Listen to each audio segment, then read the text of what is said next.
Hey guys, Mr. Jr. here, aka Mustache Tom, here to review the video game God of War, a game I just finished, an exclusive for the PlayStation 4, a game of the year, in fact, from 2018.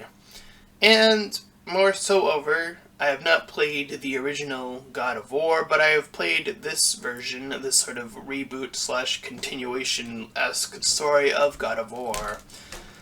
And as per usual, I'll go off of the story and the gameplay, as those are the two most important factors for me when it comes to video games. So let's start with the story. And the story is relatively simple.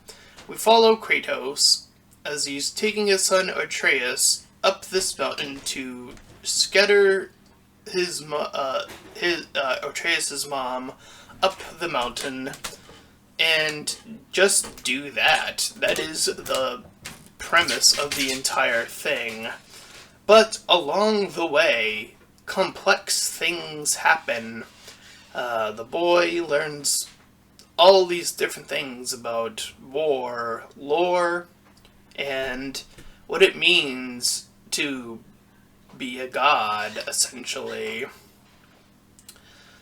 I think it's no spoiler, at least at this point, that yes, both indeed Kratos and Atreus are gods.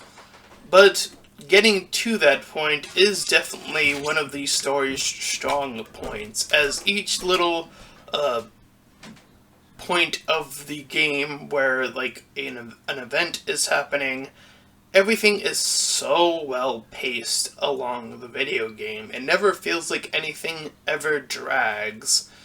And just when you think the story is getting predictable, just when you think the story is falling into your laps and you're going, okay, this is going to happen, etc., etc., this game still finds a way to give you a surprise twist in the story, but the twist is so good. And no, I'm not talking about Atreus being a god. That is not the twist I'm talking about, because that one is very obvious right out of the gate. You have him talking to this new woman, Freya in the forest, this witch as she is known earlier on, and they pretty much early on talk about how he is a god, so able to deduce that the sun is also a god is also pretty in the middle-ish area also talked about. But again, I don't feel like that is the twist surprise. That is the predictable part of the story. And him coming to terms with that also is very well handled. Him going through the phase of being a god is cool, and him feeling overpowering, him coming to terms with what just went through from that overpowering feeling to everything in between. And again, along the way, you can also learn more lore within the context of finding these little big boards that are scattered throughout this pretty open area, semi-open area, I would call it, I guess. So you can find these points at your leisure, or pretty much focus on the story. I would recommend, if you are someone who is fascinated by the lore, that is, to definitely try to seek these things out. They are just little interesting tidbits. So, just a little extra for you if that's something you're looking for. There are always these conversations that happen when you're on a boat, and I'll talk more about that in the gameplay. But nonetheless, the story, as I said, is so well told. It's so well executed. It definitely broke my expectations of such a simple story. This to me is proof positive, just Just because a story has such a simple premise does not mean yet their story is necessarily bad. There is a way to make your story interesting, and God of War definitely pulls this off in spades. So, with that being said, I'm going to give the story portion of this game an 8 out of 10. Hell, I'd probably go even as high as saying a 9 out of 10. Definitely one of the high points of the video game. But let's talk about the gameplay. So, as you are to do, as the one Kratos, you can sort of semi-hack and slash your way through while also being very elusive in your rolls and your side rolls and even parries, as you sort of swing your axe and later on these double, like, scythe blade things that are from the original God of War. These scythe blade flame things. And as you're swinging away and stepping and parrying, you can also tell the boy to shoot his arrow.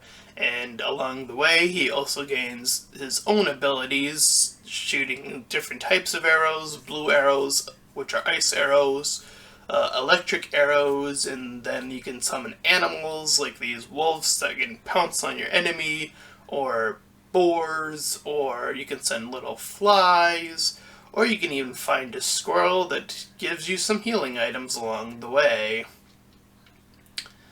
And as a component of this, you can also bump into these two dwarves who will upgrade your armor and weapon, which is the axe and scythe blade hook things, respectively.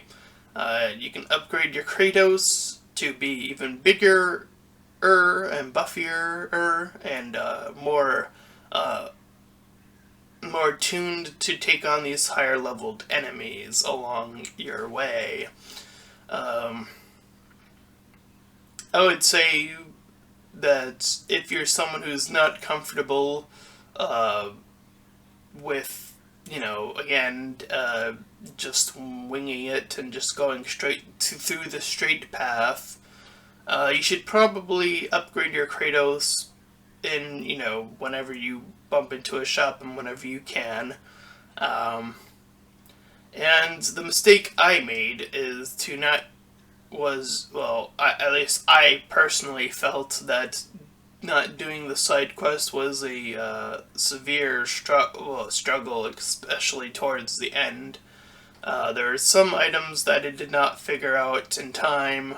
There were certain chests where you had to hit these little blue symbols in a speedy time, and I did not figure that out at any point during my initial gameplay, but I did figure that out after the fact.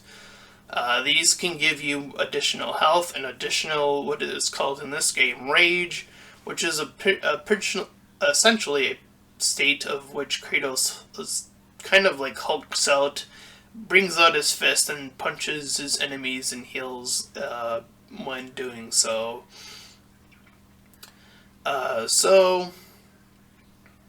There is all that. As I mentioned briefly in the story, there are these story points that are lore points, I should say, that take place on the boat.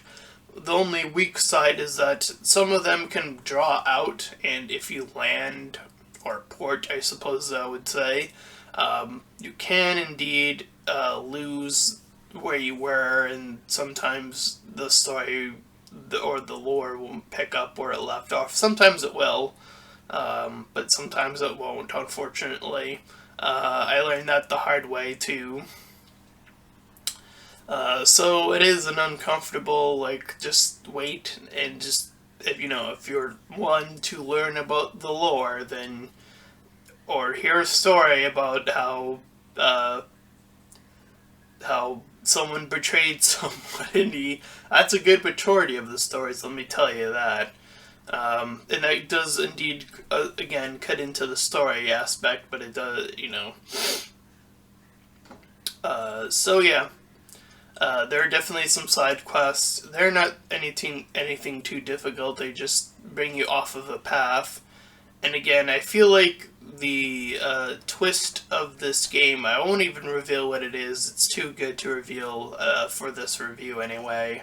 Um, that a certain thing, I feel like the game pushes you in a direction to not do the side quest.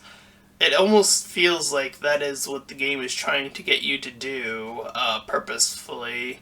It's always telling you to go to this direction and go in that direction and, focus. And, you know, we don't have time to do side quests. It's always telling you to do that, and when in fact doing the side quests will only benefit you. So there is that. So other than that, the gameplay is still really solid. It feels really good to play in terms of swinging the blades, whichever one you're doing, rolling around, parrying. It all feels really good. You get little signals when to roll. It's usually in red. You get this red ping sort of come out. And so on and so forth. There are boss battles along the way.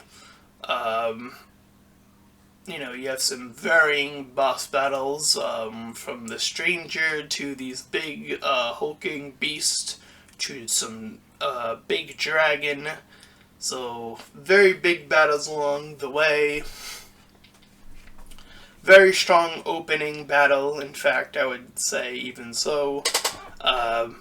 And it just continues to hit on those cylinders all throughout.